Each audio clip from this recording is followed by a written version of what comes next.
Now, the server that was compromised does not belong to the social media giant, but was also not password protected.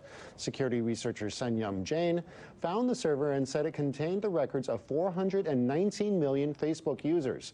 Facebook, however, says the number was half of that. According to the report, in some cases, they were able to find a user's name, country, and gender as well. Joining us now in the studio to discuss this and a whole host of topics is cybersecurity expert and president of Vere Software, Todd Shipley. Todd, good to have you here on the set.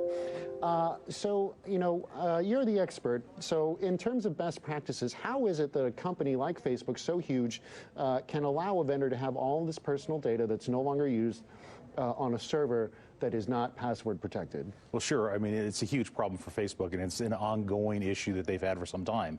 Their desire originally to be open with their data and share things has caused a lot of problems for that company. Obviously, Cambridge Analytica had data, but this is a much larger data set than any of those. And I think we're going to find that there's more data out there, because at a point in time, there was a place where Facebook was allowing everybody to get the phone numbers and other information about Facebook users through their API. And I think there was a lot of probably access that was made and data that was downloaded that we don't even know about, because they've got billions of users now. I think there's probably that many pieces of data that are out there that have been downloaded that we don't know exist yet. And so we're going to find in the future not only this kind of data set, but even larger data sets, because Facebook had allowed it to occur.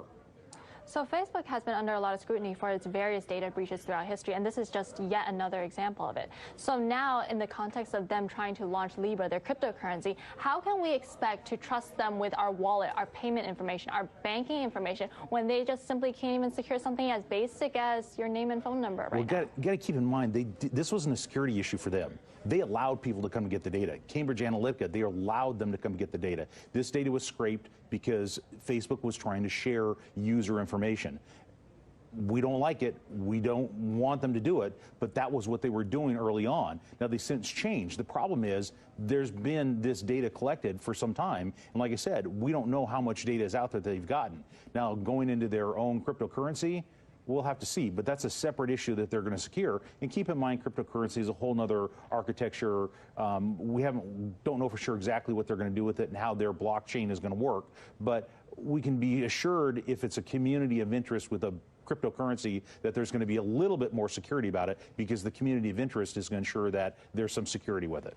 Now, taking a step back, what responsibility do tech giants, banks, insurance providers, and all these other companies have to do to protect user data? Are they doing enough, or are they just trying to do the very bare minimum just to keep people's business? Well, I think they're doing the bare minimum, because, in the United States, we don't have any rules regarding this. If this is the European Union, there would be a whole set of other, factors in play here, and Facebook was probably going to get in trouble in the European Union for the data that was released. But in the U.S., we have only the breach laws, where if they get the data stolen, they have to report it. But there's no rules that require them to keep the data and how long they can keep that data about us at all.